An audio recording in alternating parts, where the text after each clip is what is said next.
It was May 8th, 1945, and the Germans signed the unconditional surrender. Here you see the very last battle lines of the Second World War in Europe. In this video we're going to take a look at the areas that were still under German control when World War II in Europe ended. In this video we're going to talk about the last battles of the Second World War. Stay tuned! Now, if you're familiar with my content, you are also familiar with this map. What is interesting about these old maps that were used in school, these, well, old school maps, so to say, is that these maps contain a lot more information than you might think. And if you take a closer look and you take a look at the dotted areas you see here around Europe, these were the areas that were still under German control when World War II in Europe ended. So let's start in the north, Scandinavia. In Lapland, the Finnish forces were fighting the Germans in their third war of World War II. Yep, you heard it correctly. Finland fought 3 wars between 1940 and 1945, starting with the Soviets invading Finland in 1940. This war was called the Winter War. Although not a total defeat, the Finns sued for peace and handed over land to the Soviets. They were never fully occupied. Siding with the Axis powers, the Finnish forces took part in Operation Barbarossa, kicking off the Continuation War, where they advanced into the Soviet Union all the way to Leningrad. When the tide of the war changed and the Finnish soldiers were retreating, they sued for peace once again. This was September 1944. The Soviets agreed, later annexed some more land, and Finland therefore switched sides. German troops were in the north of the country, in Lapland, as their former allies now turned against them.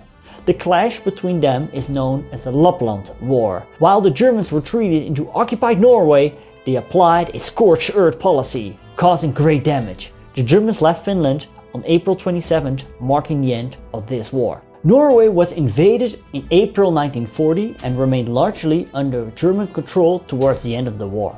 Since the Norwegian coastline was part of the Atlantic Wall, a large German garrison was located there. When the end of the war was nigh, German General Heinz Guderian urged to repatriate these troops, which Hitler stubbornly refused. Because of the German U-boat warfare, the Norwegian ports were of importance. Guderian was sacked in March 1945. Already from the autumn, the Norwegian resistance, backed by Soviet forces, fought in the north of Norway in a region called Finnmark. Reichskommissar Josef Terboven had plans for a struggle till the bitter end by declaring Norway a fortress. Dönitz ordered him to Germany, but when Terboven heard of the German surrender, he committed suicide. Norway at the end of the Second World War had the largest and complete Wehrmacht force, counting around 400,000 men.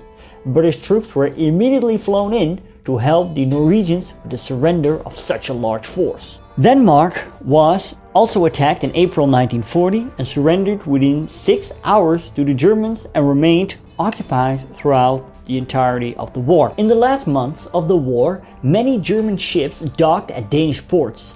These ships were filled with German civilians and soldiers from the Eastern territories. These were the lucky ones that made it out alive when their region was cut off.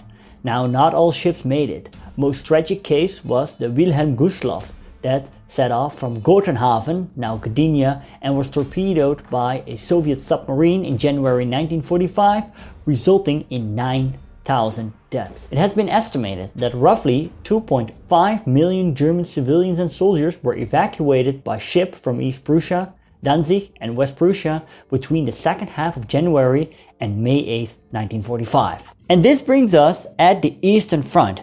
Now, however, most of these pockets located there have been liquidated by the Soviets.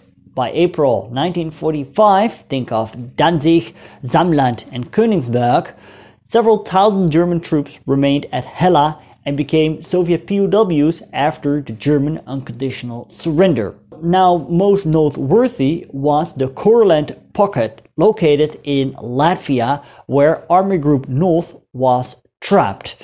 They fought in the Baltics in the summer of 1944. When the Soviets launched their Baltic offensive in the following autumn that year, Army Group North retreated to the Courland Peninsula. When the Soviets reached the Baltic Sea, they were cut off.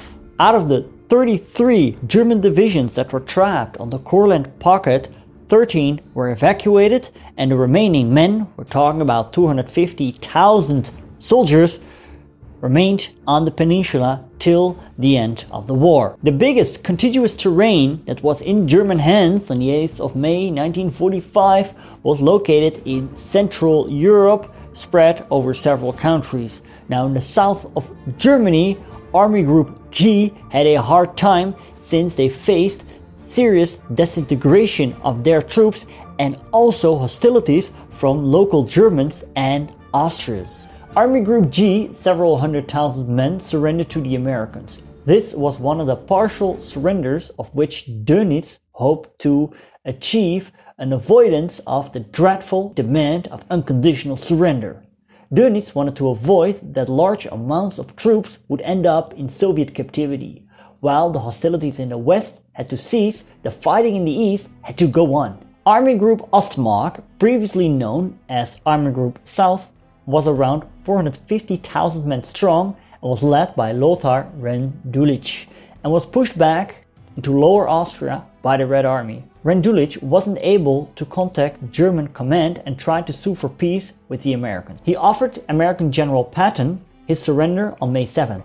This was rejected. However, the Americans allowed them to cross their lines till the point of unconditional surrender so they would not fall into the hands of the Red Army. One really strange battle occurred on May 5th, 1945, where Americans and Wehrmacht soldiers fought side by side against the SS. Look it up, it's interesting.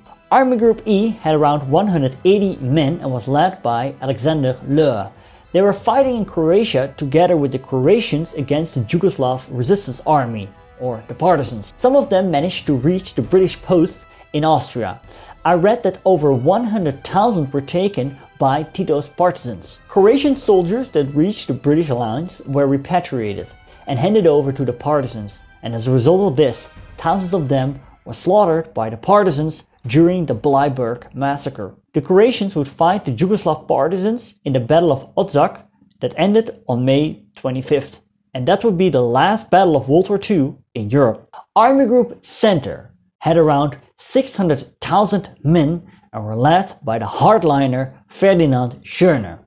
They were stuck in the protectorate of Bohemia and Moravia, which was a part of former Czechoslovakia. Now Schörner was a ruthless commander who punished everyone that showed the least signs of desertion mercilessly. Now Schörner contacted German High Command on May 2nd, and he informed them that he wasn't able to hold out much longer. Apart from the pressure of the Red Army, the political situation was highly unstable. On May 5th, the Prague uprising took place by the Czech resistance. With that happening, the Soviets marched to the Czech capital immediately. On May 2nd, they took the city. In the intermediate days, several thousand Czech resistance fighters were killed by the Germans. Now, what made Schörner's situation so precarious was that the Americans did not march into the area, since they had agreed with the Soviets that it was theirs to take. A Soviet advance from the north would mean that the army of Schörner would be cut off from the west, and therefore these men would end up as prisoners of war of the Soviets. Meanwhile, the Allies demanded a full German surrender, or else they would resume their bombing campaign and also shut the borders so no German could flee to the west. This was on the 7th of May, and the German unconditional surrender would come into effect on the night of the 8th to the 9th of May. This gave the German troops located at the Eastern Front a window of 48 hours to make their way to the west in order to capitulate to the Americans. Now, for Army Group Center, this was not possible any longer because a Soviet attack in the north had blocked their way to the west. Therefore, commanding officer Ferdinand Schörner took civilian clothing and went on a plane to fly to the Austrian Alps, and therefore he abandoned his men. Here we have a man who enforced discipline with a rod of iron. A man who condemned countless of Germans to death for alleged cowardice. This man now left his troops to fend for themselves. And most of these men would end up in Soviet captivity. Let's take a look at Italy. This country wanted to surrender in September 1943 after the Allies had taken Sicily. The Germans then rushed in to take control of the country. Imprisoned fascist leader Benito Mussolini was then rescued by the Germans and made head of a puppet Italian state in the north named the Italian Social Republic. By the end of 1944, the Allies had pushed further and further up north. In March 1945, there were surrender talks held in Switzerland by Obergruppenführer Karl Wolff and the head of the American Office of Strategic Services, Alan Dulles. These talks were hastened in April as the situation deteriorated. On May 2nd, German Army Group C surrendered in the north of Italy. Mussolini was arrested and executed several days prior. Italy did keep in control of the Dodecanese Islands, although in reality German troops were calling the shots here. And the same goes for the western part of Crete that was still in German hands by the end of the war. Although France was almost fully liberated in 1944, some pockets at the Atlantic coast held out much longer. When the Germans unconditionally surrendered, the besieged Atlantic pockets in France, in Dunkirk and La Rochelle, surrendered.